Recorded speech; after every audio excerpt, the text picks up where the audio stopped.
Hey, after Dad passes away, is it okay if I move back home? Mysil calmly made this unexpected statement. She had indeed moved back home after her third divorce. She was a troublesome returnee daughter who neither paid for any living expenses nor did any housework. If this situation continues, our position as a couple will be jeopardized. We must take measures. That's when an idea came to me. I, Mina, am 38 years old, running a pastry shop with my husband in a provincial city. The shop has been loved by locals for 40 years and was managed by my father-in-law. We got married when my husband, Duke, was 30 and I was 28. Being a regular at the pastry shop, I was liked by both my husband and my father-in-law. Duke's sister, Betty, moved back home after 2 divorces, but left 2 years ago when she got married for the third time. Her father had strongly opposed this marriage, as it was a scandalous affair that was frowned upon socially. You stole someone else's husband, so you must stay with him for life. Even if you come back, I won't welcome you home. Though he forgave her, he made it clear that she must take responsibility, and Betty never returned home again. Then, my father-in-law was discovered to be suffering from pancreatic cancer. The disease was quite advanced, and the doctors said he did not have long to live. Understanding the situation, he called his son and his daughter, along with me, his daughter-in-law, to his hospital room. Duke, I'm leaving the shop to you. You can run it as you wish. Work together with Nina and make it work. My husband nodded repeatedly and, holding his father's hand, replied, Don't worry, leave it to me. Betty, it's been a long time. I'm sorry for what I said last time. It was almost like disowning you. If you're happy, that's all that matters. Stop by the house sometimes. It seemed that he was still fond of his daughter. She replied with teary eyes, Understood, Dad. However, as soon as she left the hospital room, she calmly said, Hey, after Dad passes away, is it okay if I move back home? What?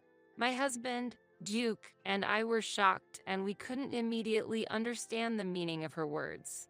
Actually, I broke up with him last month. He was having an affair with a woman 10 years younger than him, and I was so angry I got back at him. It was all his fault, but he made such a fuss about it. I couldn't take it anymore. That's how she reported her third divorce. It's hard to pay the rent for my current apartment by myself, so this came at a good time. She seemed to think it was appropriate to move back home now that her father wouldn't be around much longer. I couldn't believe it. Let me know when the time comes. Leaving those words behind, she left the hospital. We were in a daze, unable to find words to respond, and just stood blankly in the hospital corridor for a while. Betty had first married at 25, and she had already left home when I got married into the family. But she returned after divorcing 2 years later. She remarried at 30, but her mother suddenly died of a stroke. And during those difficult times, she quickly filed for marriage and left again. 3 years later, she divorced again. Her third marriage, which started with an affair, ended in just a year. Altogether, her marriages didn't even last 5 years, and honestly, I can't understand her way of thinking. She was a type I had never encountered before, and we could never get along. I hate to say this, but I just can't bring myself to like your sister. When I conveyed this, Duke sighed along, indeed. She's my sister, but I can't bring myself to like her either. She's been self-centered since childhood, and as an adult, she hasn't changed. She grabs whatever she wants by any means necessary and discards it as soon as she's bored.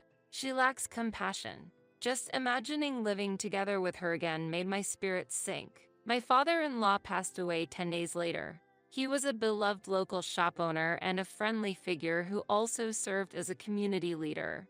So many people attended his funeral. Naturally, Betty was there too, but she didn't help with anything, eating the food as if she were a stranger. The pastry shop established by my father-in-law focused on traditional cakes with a local twist, delicious but not very popular among younger crowds. My husband, Duke, graduated from a school specialized in pastry and often clashed with his father about wanting to utilize his training in France to develop new products aimed at younger customers. Looking back, though, those were fun times. In our area, a car is essential, and the parking lot at the shop was extensive. Duke's idea was to use a corner of it for an expansion of the shop and to set up an eat-in area. The second floor of the shop served as living space for us, Duke's parents, and occasionally Betty, who returned now and then. On the first anniversary of my father-in-law's passing, only close family gathered on the second floor of the shop. Even on that day, Betty didn't help out and was cheerfully chatting with uncles and cousins. Aunts and cousins who knew her well said her reputation was very low. Regardless of whether they are relatives or not, she's very friendly to men, everyone agreed. The thought of living with her was daunting, but we hadn't told the relatives about her third divorce or her plans to move back home yet. Nothing was decided, and we wanted to avoid any issues at the first anniversary. However, living together with her started sooner than expected. Betty came for the first anniversary and immediately settled in the family home. The room our parents used is empty, right? I'll be using that one.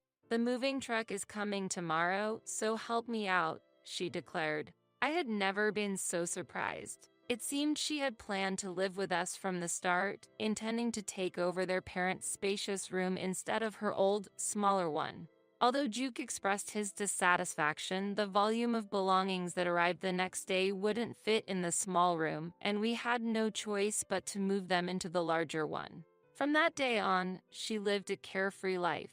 She slept until the afternoon, freely took food from the fridge to have lunch, spent the afternoon in her room using her smartphone or watching TV, occasionally went shopping, and bought cosmetics and clothes. Cooking for 2 or 3 doesn't change the effort required. Please prepare my portion too, she said, naturally expecting me to prepare dinner. Duke and I endured the first week, but feeling the need to change the situation, Duke was the first to bring it up. Betty, aren't you going to work? Helping out in our shop would be fine, but if you're going to live here, you need to contribute something. If you don't want to work, do the household chores. She laughed loudly and replied, No way. I want to be exempt from living expenses and household chores. Duke, you received a lot of inheritance, right? The shop is yours, so you should at least cover my living expenses. Her brazenness had its limits. I was beginning to feel that no words would have any effect on her.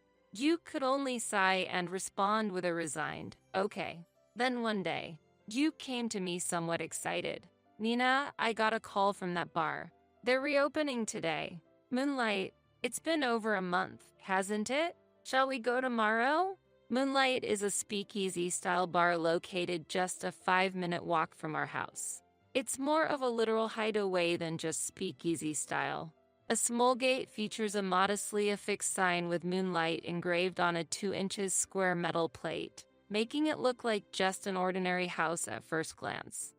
The bar has only 7 counter seats, with dim lighting, and while it doesn't offer proper meals, it serves a variety of delicious alcohols, prosciutto, and cheeses. The owner is a man whose age is hard to guess, likely between 25 and 35 years old. He wears slightly tinted round glasses, sports a beard, and has slicked back hair fixed with hair gel, all of which contribute to his humorous and unique ambience. Previously, the bar was managed by an elderly gentleman over 70 with no relatives. But after his death, the current owner took over the management under the condition of handling the transition. This transition occurred about 5 years ago. New customers rarely notice this bar, and it's not a place people just stumble upon, but those in the know keep it bustling with a few regulars during open hours. However, the owner is whimsical. There are no fixed off days or business hours, and he often takes sudden, long vacations, closing the shop for extended periods. When closing for a long time or reopening, notifications are sent via email at the request of regular customers. So, we decided to visit Moonlight for a drink immediately. Hey, long time no see. Where have you been? I was in Bolivia for a bit. South America, right? Yes, it's a country surrounded by the Andes and famous for the Unisalt Flats. After a brief chat about Bolivia, the owner asked, Have you both been well? It seems like you might be a bit stressed. With no other customers around, we inadvertently vented about Betty. That sounds tough. The owner was a good listener and seemed genuinely interested. As the conversation wound down, Duke sighed and said, I guess the only solution is for her to find a new boyfriend and move out. Huh? But Betty hardly ever goes out, and she's already 35. It's hard to imagine her finding a boyfriend. Even though it felt harsh, I couldn't help but say it out loud. If Nina says that, it must be serious. I might have an idea. As the owner spoke, we leaned in eagerly. What? Do you have a good idea? As the conversation continued, we discussed a proposal from the owner. It seemed Duke was seriously considering taking action against his sister. If Duke agrees, I have no objections. Just as planned, on the next day off for the pastry shop. In the afternoon, the owner visited our home. When we opened the front door, we couldn't believe he was the same person we knew. His previous slicked back hair had changed to a more natural flowing hairstyle. Without glasses and having shaved his beard, he looked quite handsome. I was much younger when I took over the bar, so I was a bit disguised. The owner explained. His tinted glasses turned out to have no prescription. But it's becoming a hassle, and I thought I might stop using the disguise with this opportunity. It's perfect timing. Saying that, he laughed brightly. I thought he was clearly an eccentric character. However, I felt certain that Betty would definitely show interest in him. Yet, despite it being past noon, she still hadn't gotten up. As soon as the owner graciously greeted us with "Thank you for having me today," she appeared. Oh, do we have a guest? Excuse me for looking like this. She was in very revealing house clothes, arching her back and pushing her chest forward. I really disliked her behavior like this. As I told you yesterday, we have a guest coming over for lunch today. What? Really? She hadn't been listening to my words at all. May I join you? She asked the owner in a coquettish manner, which annoyed me. But this was all part of today's plan. She went back to her room, changed her clothes, and came back after meticulously doing her makeup. She still wore a top with a deep neckline, emphasizing her cleavage. I run a bar nearby, but I was overseas for about a month, so I've been missing American home cooking. I heard that Nina was preparing a meal, so I'm sorry for imposing. The owner introduced himself with the clean and youthful demeanor of a young man. I had no idea there was such a bar around here, she expressed surprise, but we had kept it a secret, wanting to protect our couple's hideaway. He requested roast beef, cream stew, and potato salad. I've been craving these. These are truly wonderful. He said this and joyfully ate my cooking. Is this okay? If you have any requests, I can cook anytime. As she said this, I thought it might have been bad to serve such a simple meal, but Duke and I nodded to each other, happy that the first stage of our plan had been successful. From that night on, Betty started frequenting Moonlight regularly. Today, I'm going to the movies with the owner, she'd say cheerily as she headed out. I was worried that the owner might find her bothersome, but he seemed to be enjoying himself. Indeed, he was a bit of an eccentric character. 2 weeks later, we received an email from the owner saying, I'm going to implement the final phase now. We hurried out of the house and headed to Moonlight. When we entered the bar, there was a man sitting deep behind the counter. He was a gentle person whom we had spoken to several times at this place, and he was nearly 6'5" tall. It was Mr. Rogers, who runs a small construction company. Betty sat down, leaving 2 empty seats between us, and the moment she saw us, she clearly looked annoyed. Probably, Mr. Rogers sitting further down was also an unwelcome presence for her. Hey, when is our next date? She asked cheerfully across the counter. A date? Did I make such a promise? The owner replied deliberately while placing a drink on a coaster. Oh, you're terrible, she cooed, almost unbelievably sweet. I just accompanied you because I didn't want to go to the movie alone. I wanted to see that film too, he responded expressionlessly. Betty was clearly shocked by his response. That's cruel. We're dating, aren't we? She exclaimed, typical of her. She often seemed to think that everyone adored her. That's troubling. You thought that? You remind me of my mother, so I kind of went along with it out of a sense of gratitude toward her. Something like that? The owner replied. Duke and I had a hard time holding back our laughter. Come on, that's not possible. How old do you think I am? It's impossible for me to have such a grown-up son. After taking this significant blow, the owner delivered another strike. However, you are over 50, right? Since I'm 28, a parent-child relationship seems more natural than that of lovers. The owner was clearly jesting, fully aware of her real age, which we had communicated to him. I'm only 35 years old. Why would you think I could be your mother?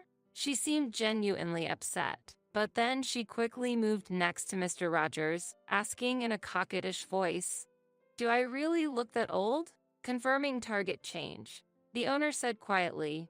Duke gave a small fist pump and responded with, Understood, while I struggled to contain my laughter. Mr. Rogers earnestly replied to her, No, you look young. I have seen you here a few times and always thought you were beautiful, which pleased her. You seem very reliable. I like men like you. Betty said this and pressed her ample chest against Mr. Rogers' strong arms. Mr. Rogers also replied, I also prefer women like you, as he wrapped his arm around her waist. After a slightly uncomfortable scene unfolded, the two left the bar closely together. Betty did not return home that night. When she returned the next morning, she said, I couldn't sleep all night. I'm so tired. Haha. And shamelessly continued her words before disappearing into her room. Afterwards, she began to spend many nights out. And a month later, she hardly returned home at all. It was safe to say the plan had worked brilliantly. We met with the owner at Moonlight to discuss how things had unfolded. But Mr. Rogers seems like a nice guy, and I kind of feel bad. Are you sure it's okay? I was feeling a bit guilty as if we had pushed her onto Mr. Rogers. No worries. We chose carefully. Mr. Rogers is so passionate that his previous wife ran away, so he should get along well with her. I see. Duke listened to the conversation and smirked wryly. While I was glad Betty had moved out, I was also enviously reflecting on their budding relationship, leaving me with mixed feelings. Sensing this, the owner gently spoke up. Mr. Rogers is truly a wonderful person, but he does have some issues. The owner's words were laden with meaning. One day, Betty, buoyant in her steps, announced, I've really enjoyed the hospitality. As soon as the legal remarriage waiting period is over, I plan to get married right away. So, goodbye. And she started to leave the room. Duke stopped her with a warning. He can be very jealous, you know. He's always had a fierce temper whenever he sees a woman being friendly with another man, far more intense than you'd expect from his size. Even a light touch can turn into a big problem, so be careful. Really? I didn't know that. Her complexion changed instantly. However, as long as you don't cheat on him, he's really kind, so you don't need to worry. I spoke with a calm smile, but the owner had mentioned that Mr. Rogers' possessiveness was quite severe. I couldn't imagine how long she, who loves her freedom, could tolerate such strictness. Still, that was strictly their personal issue to handle. I also have some happy news to share. After years of fertility treatments, I've finally conceived and am now in a stable period. Next spring, I'll be having twins. I revealed it with a mix of irony and excitement. At my comment, her eyes widened in disbelief. Yes, that's right. So even if you come back, there won't be a place for you here anymore. Duke told her calmly, and her expression drastically changed, visibly shaken. You really don't need to worry. Mr. Rogers has promised that he won't let you come back here again. Duke added, trying to reassure her, but there was one important fact we hadn't yet disclosed. It concerned Mr. Rogers' mother. Her potential mother-in-law is known for her strict personality. We kept this fact a secret because revealing it might lead her to reconsider the marriage altogether. However, further conversations with the owner revealed that the relationship between Betty and her mother-in-law was indeed not going well. I don't want to live with my mother-in-law anymore, she complained and added, I want to live just by ourselves. But Mr. Rogers isn't listening to her pleas. But I tried to meet your demands at night, so there should be no problem, he said with a laugh. Hearing this, I felt a chill somewhere deep inside. People are diverse, and so are the dynamics of each couple's relationship. Despite the deep concerns about whether their marriage would truly work out, this resolution promised to finally free us from being troubled by her presence. What lies ahead for us is the new challenge of raising the twins soon to arrive. This challenge will undoubtedly bring many difficulties, but my husband and I are filled with hope for the future. After the birth, I'll need to focus on breastfeeding for a while, so I'll have to avoid alcohol, I mentioned, contemplating the future during a visit to Moonlight. When I spoke regretfully about it, the owner of the bar reassured us. Don't worry, I have a variety of delicious non-alcoholic cocktails prepared, so I look forward to welcoming you here anytime. Also, if there's anything else I can help with, please let me know, he said, and together we raised a toast. Let's give it our all for our children to come, my husband declared with a new resolution. He then began to reveal recipes he had kept secret out of deference to his father, and embarked on developing a new menu.